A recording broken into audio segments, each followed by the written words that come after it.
Welcome back, everybody. Let's read Shoftim, Judges chapter 10. And after Abimelech, there arose Tala, son of Puah, son of Dado, a man of Issachar, to save Israel, and he dwelt in Shamir in the mountains of Ephraim. He ruled Israel 23 years, and then he died and was buried in Shamir. And after him arose Yair, a Gileadite, and he ruled Israel 22 years. And he had 30 sons who rode on 30 donkeys.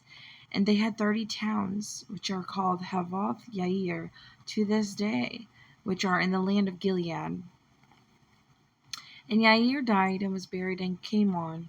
And the children of Israel again did evil in the eyes of Yahweh, and served the Baals and the Ashtoreths and the mighty ones of Aram, and the mighty ones of Zidon, and the mighty ones of Moab, and the mighty ones of Ammon, and the mighty ones of the Pelishites, and forsook Yahweh, and did not serve him.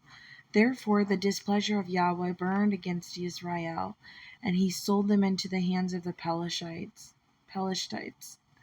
and into the hands of the children of Ammon, and they crushed and oppressed the children of Israel that year for 18 years.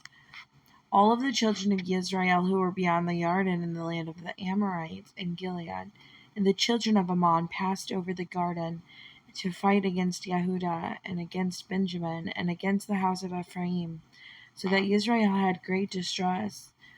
And the children of Israel cried out to Yahweh, saying, We have sinned against you, because we have both forsaken our Elohim and served the Baals.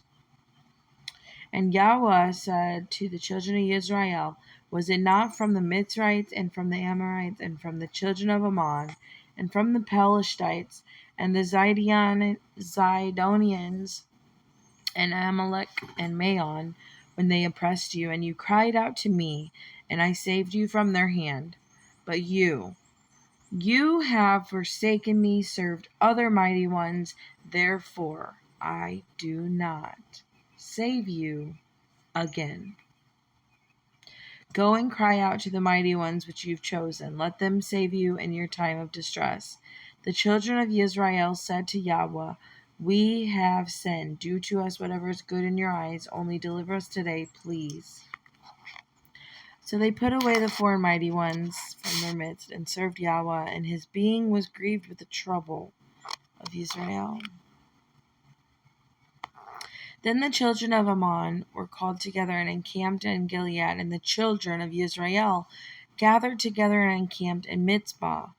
And the people, the heads of Gilead, said to each other, Let the man who is the first to fight against the children of Ammon be head over all the inhabitants of Gilead. Judges chapter 11. And Yiftah the Gileadite was a mighty brave one, but he was the son of a whore. Gilead brought forth Yiftah, and the wife of Gilead bore sons.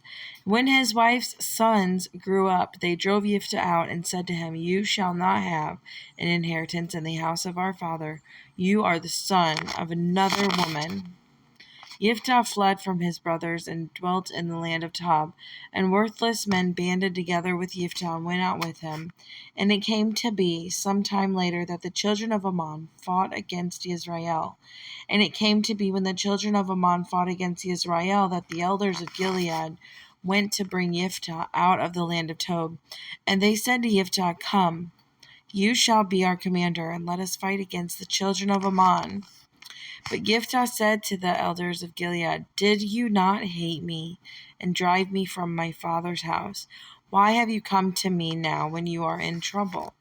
And the elders of Gilead said to Yiftah, That is the reason we have turned to you, that you shall go with us and fight against the children of Ammon, and be our head over all inhabitants of Gilead. And Yiftah said to the elders of Gilead, If you take me back home to fight against the children of Ammon, and Yahweh gives them to me, am I to be your head? And the elders of Gilead said to Yiftah, Yahweh is witness between us. If we do not do according to your words, Then Yiphtah went with the elders of Gilead, and the people put him over them, as head and commander. And Yiphtah spoke all of his words before Yahweh in Mizpah. And Yiphtah sent messengers to the sovereign of the children of Ammon, saying, What is between you and me, that you have come to fight against me in my land? And the king of the children of Ammon said to the messengers of Yiphtah, Because Israel took my land, where they came up out of Mitzrayim from the Arnon, as far as the Yabok, and into the garden, now give back those lands in peace. But Yiphtah again sent messengers to the king of the children of Ammon, and said to him, This is what Yiphtah said, Israel did not take the land of Moab, nor the land of the children of Ammon. For when they came up from Mitzrayim, and Israel walked through the wilderness as far as the Sea of Reeds, and came to Kadesh, then Israel sent messengers to the king of Edom, and said, Please let me pass over through your land. But the king of Edom would not listen, and they also sent to the king of Moab. He refused, so Israel stayed at Kadesh. And then they went through the wilderness and around the land of Edom and the land of Moab, came to the east side of the land of Moab, and encamped beyond Arnon. But they did not enter the border of Moab, for Arnon was the border of Moab. Israel sent messengers to Sihon, king of the Amorites, king of Heshbon, and Israel said to him, Please let us pass over through your land into our place. But Sihon did not trust Israel to pass over through his border. And Sihon gathered all his people together, and they encamped in Yahatz and fought against Israel. And Yahweh, Elohim of Israel, gave Sihon and all of his people into the hand of Israel, and they smote them. So Israel took possession of all the land of the Amorites, the inhabitants of that land. Thus they took possession of all the border of the Amorites, from Arnon to the Yabok, and from the wilderness to the garden. And now Yahweh Elohim of Israel has driven out the Amorites from before his people Israel. Should then you possess it? Whatever Chemosh, your mighty one, gives you to possess, do you not possess it? And all of that which Yahweh our Elohim takes possession of before us, we possess. And now, are you any better than Balak, son of Zippor, king of Moab? Did he ever strive against Israel? Did he ever fight against them? While Israel dwelt in Heshbon and its villages, and in Aroer and its villages, and in all the cities along the banks of Arnon, for 300 years, why did you not recover them within that time? So I have not sinned against you, but you are doing me evil by fighting against me. Let Yahweh, the judge today between the children of Israel and the children of Ammon. But the sovereign of the children of Ammon did not listen to the words which Yiphtah sent him. And the Ruach of Yahweh came upon Yiphtah.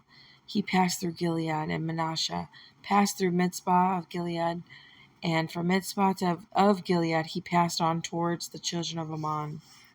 Yiphtah made a vow to Yahweh and said, If you give the children of Ammon into my hands, it shall be that whatever comes out of the doors of my house to meet me, when I return in peace from the children of Ammon, it shall belong to Yahweh, and I shall offer it up as a burnt offering. Yiphtah then passed on towards the children of Ammon to fight against them. Yahweh gave them into his hands, and he smote them from Aroer as far as Minnith, 20 cities, and to Abel Keramim with a very great smiting.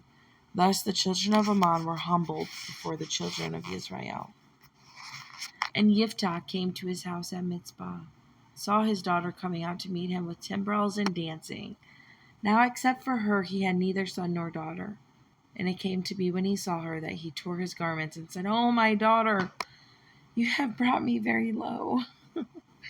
You are among those who trouble me, and I have given my word to Yahweh. And I am unable to turn back. I have given my word to Yahweh. I am unable to turn back. Remember, because just a few verses ago, he said, whatever comes out, if you give these children of Ammon into my hands, anything that comes out of my door, I will give to you. He made this promise, right? And who comes out? What comes out? His daughter. He didn't think about that, I guess.